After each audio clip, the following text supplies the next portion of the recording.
indie patterns, commercial patterns, self-drafted patterns. How do you keep them all straight? I'm going to show you how I organize my patterns next on Dorothy's Daughter.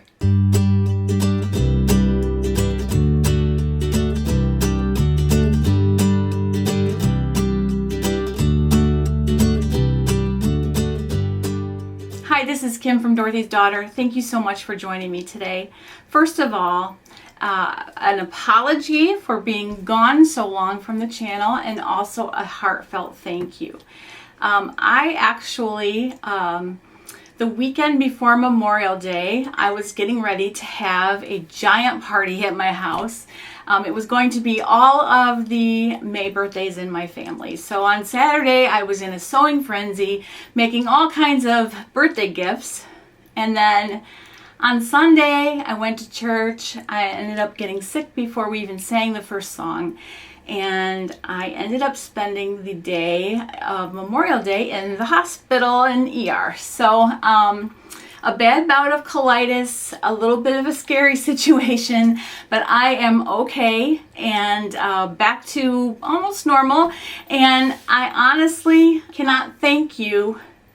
I'm gonna cry, but I can't thank you all enough for the support and love that I got in the Facebook group. And some of you have been watching old videos just to keep my channel active. And I love you all so much from the bottom of my heart. I can't tell you how much that meant to me. I'm been back at it about a couple days now. Just had a whole bunch of things that were, when everything in your life gets stopped for a week, there's a lot of, areas that need to be caught up. So today I'm finally able to bring this video to you, and it's one that you all have been asking me for, and that is to show you how I organize my patterns in the Sewing Patterns app. I have done a version of this video before, and when I did it before, I did not show you how I take care of my indie patterns, the ones that are PDFs. And I didn't really, there were some new features to the program as well since then. So I just thought I'd give it an update because a lot of you have been asking. So I'm going to go ahead and do that here today. Before I start, I just want to say I am not affiliated whatsoever with the makers of this app. I just love it though, and so that's why I'm telling you about it. There are other ways of going about this. This is just the way that I have found that helps me. This app is available on iOS and Android, so no matter what kind of phone you have, you should be able to use it.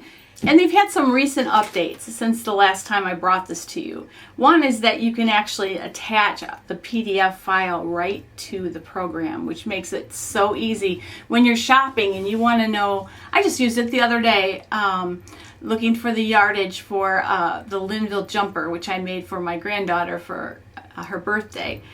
And I pulled up the app, opened up the PDF, and there it all was.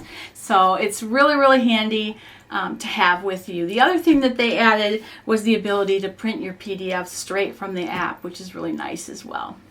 So I'm going to show you how I do mine. I'm going to show you first how to put in some commercial patterns. I just grabbed a stack that aren't organized yet. I have a table full that still aren't into the program yet. I have so many patterns. It's hard to know what to get rid of, really. So right now I just keep them all. But I'm glad that most of them are PDF now, because that means with the projector you don't have to print as much. But anyway, I have this table full that still need to be organized. And I will also take you to the cave of my basement and show you the file cabinets that I keep these in. All right, so the Sewing Patterns app, I'm going to show you. Here is mine. It's full of a lot of, those are categories. And then you can go into each category, like these are dresses. And I can go in here and I can see all the dresses that I have. And I can pull them up individually and get some more information from them. This is the Sunday romper, which also has a dress attached. And I can pull that up. The entire PDF is there for me to see. And I am able to even now print. See that right there? You can print right from the app. Okay? So it's just fantastic. So I'm going to go now. I'm actually going to do a screen capture so you can see how I put these in, and then I'll come back and talk after. Okay, so I just purchased this pattern because I'm going to make them for my grandson. These are the Santa Cruz board shorts from Peekaboo Patterns. And I'll be probably talking about these again coming up here. But anyway, this is the PDF. So I'm going to go ahead and save this PDF to my Google Drive, which is how I always do it. All right.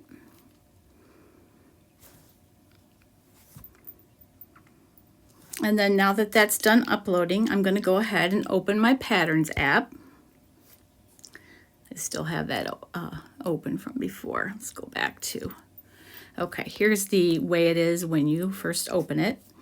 All right, so I am going to go ahead and find indie designers. That's how I usually start because I want to make sure that they're all in there. If there's a new designer that I've never purchased from before, then I would go ahead and add the categories. So I'm not really sure if Peekaboo is in here yet. It is in here. All right, so now I'm going to go ahead and add this pattern. So I'm going to go ahead and click the plus sign right here at the bottom next to patterns. All right, and then I'm going to go out and attach the PDF. So you can see over here to the right of the screen at the top, you see the little camera, you see the PDF. You're going to click on the PDF. All right. And then you're going to go back to wherever it is you keep your Google Drive stuff. This is the main directory of the Google Drive, so it's got everything in here, but normally I will go ahead and move it to the directory I keep patterns in eventually. Here we go. Santa Cruz board shorts. You see right here in the middle on the right, Santa Cruz board shorts. I'm going to just click that PDF. Now sometimes it takes a minute, even longer than it just did, to pull that in there. Okay, so you can see up here on the left that the PDF went into the attachments there. All right, then I'm going to go ahead as far as model goes. I just call it whatever the name of the pattern is, or if it's a commercial pattern, I will show you that in a moment, how I do that. I'll do one of those as well. These are Santa Cruz board shorts. Now source, you can make that whatever you want it to be. Personally, if this is a PDF file, I'm just going to go ahead and say that I have it in Google Drive. Okay. Now as far as the size, this pattern goes from newborn to 12. So it's quite a range. All right. Notions. I mean, if there's something in particular that you need to get for something, you could go ahead and put that there. I suppose, you know, if you want to draw string or something like that, eyelets, whatever you want for the board shorts, you could put that right there. I usually just don't use that at all. You can use your own rating system if you like. You can add notes. Now, I have never used this notes thing, but I do think that I'm going to start because I think it would be really cool to say, oh, these are the ones I made my grandson for his birthday. Or next time, size down, or whatever it is that you might want to tell about a pattern. So the notes thing, I think I would utilize as time goes on. When you first put a pattern in, you really don't know any of that yet, so I would just leave it blank for now. But I think I would go back in and add some of those things later, maybe. All right, next is categories, and this is where you really want to be specific. So it automatically has the Peekaboo patterns in there because that's the category I added it to. But then I'm going to go down all my other categories. Now I have added tons of categories as I've gone. I've used this program for about 3 years, so I have a lot of categories in here, but they do give you some to start with. But you can add whatever you want. I usually do designers and then, you know, different clothing items or bags or whatever. Okay, so let's go to kids. That's another category that it's in.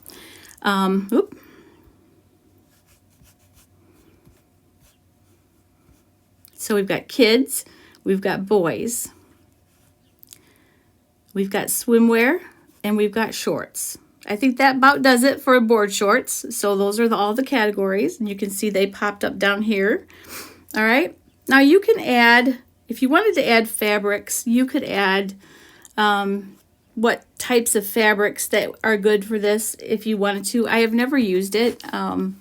Maybe not a bad idea to do that, but I just have never done it. So there's way more on here than what you even need to. So I added something there that I shouldn't have. But anyway, that's an option for you. All right, so then I think I have everything I need for now, and I'm just going to click done, and you can see it shows up in Peekaboo Patterns. So that is it. Back to categories, back to the home screen. Well, this is the home screen. Okay, back to the home screen, which brings you to the categories. Okay. Now, if you want to see all of the patterns, just all of them, not categorized, you can click down here at the very bottom. You see categories, you see patterns. Go ahead and click patterns. And then you'll see all of the patterns that are in my thing here. All right, let's suppose you want to search for one. You could go ahead and pull this, touch that little filter up there, and you could choose any number of fields and go ahead and search. So that's another thing that they've recently added as well. So this is a really handy app, and they do have it for Android as well.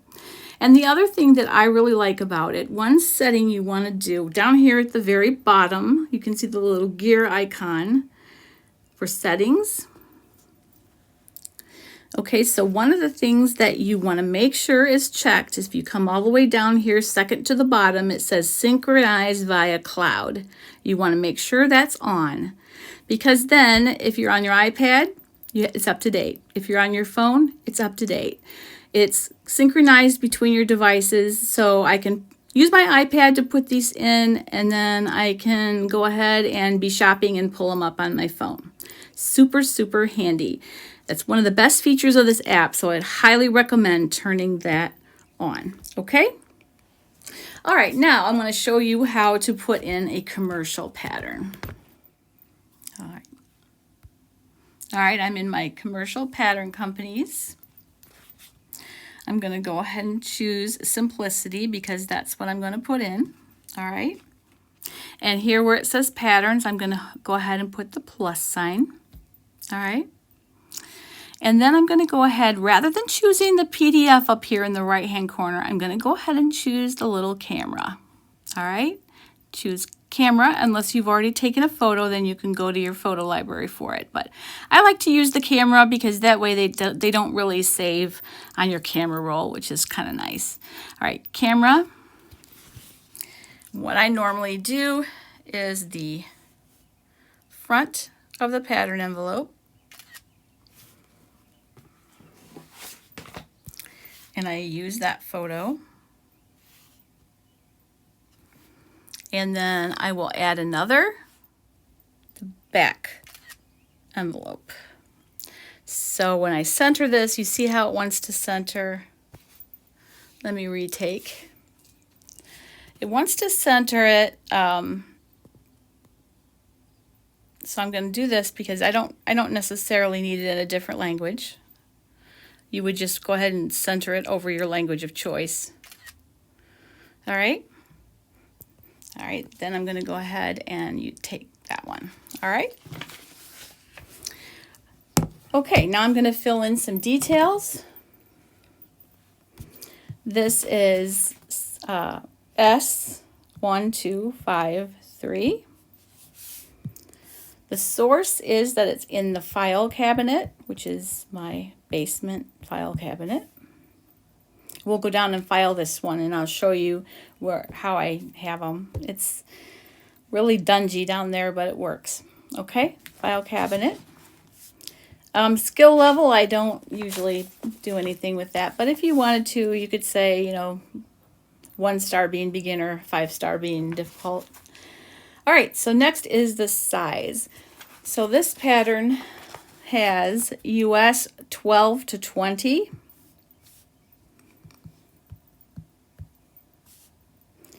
I don't do anything with notions, as I said before. With notes, especially on commercial patterns, it would be really cool to make notes there. I have some patterns that I've made my son's baptismal outfit from and different things.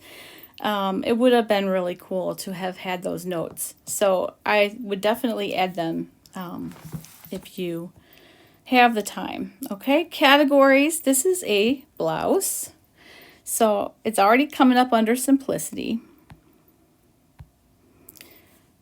So down here, I have blouses. And sometimes I also might call them a top. So I do tops and blouses if it's a flowy blouse like that. And it also could be a tunic. So that's how I do that. All right. And those categories are in there. You just do whatever categories you can think. And eventually you'll build up your own categories. You'll create them if you don't have them. It might be time consuming at first, but after a while you'll get your favorite categories in there. So, all right. And then we're just going to click done. All right. Now if I go to simplicity, and I can go to S1253, and here it is in all its glory. And then if I'm shopping and I want to find out how much yardage I needed for that view, I click this envelope back here, and I can even zoom in. Look at that. All right. All right, that is pretty much it. It's a simple program to use. I think it might have been $2.99 to buy the program on the App Store. So very, very easy. So here in my basement, this looks like everyone's basement, right? Messy. I have 3 file cabinets and then one other little black one over there. All right, and this is how I have my patterns stored that are on paper. So this is my simplicity drawer, and I just have them in numerical order.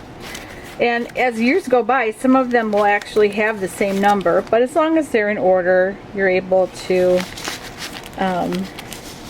find them pretty well. So, and then I have one drawer for each commercial pattern company, and then some of them share a drawer, and then the indie ones share a drawer as well.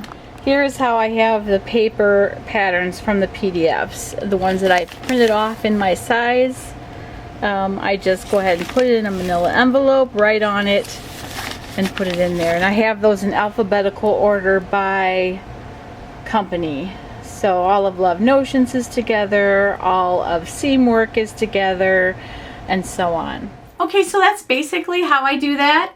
There are many ways of organizing them, but that's just what works for me. Some of the ways that other people might use is Trello, which I use Trello for a lot of things. I've shown you that before, but this is not one of them. And I think probably the reason is that I had already entered so many of my patterns into this one, so I didn't want to redo it all. So it's just whatever you use, just stick with it. You know, maybe there's a newfangled thing, but the main thing is to stick with it and, you know, just go ahead and improve it as you go. Don't worry about going back and doing all the old ones. You'll get to them as you make that pattern again. Then it's worth going ahead and fixing the entry. So a lot of mine don't have the PDF attached just because that wasn't a feature that was available when I put that pattern in. Now that it is, everyone, I'm doing that. When I make a pattern that didn't have it, I will go ahead and add it as I go. So another thing that some people might use is Evernote. That's another organizing app that's pretty good. That's more for the written word, I think, though, than photographs like Trello and the Patterns app. So whatever way you decide to organize your patterns, just stick with it, and before you know it, you'll have it knocked out in no time. And it's a constantly evolving thing. And you're never ever going to go, oh, I'm done. Because come on, we don't stop shopping. So, in fact, I bought 5 patterns when I bought those board shorts. So I've got 4 more to put in there tonight. So you're never ever going to be done. Just keep going forward. You'll get there. All right? Thank you for ignoring the dinginess of my basement. That is how I organize my life. So I hope that helps you. I am planning on a chat this Sunday, Lord willing. I got lots more videos coming up, and I just thank you so much once again for all of your understanding and care. I do feel great now.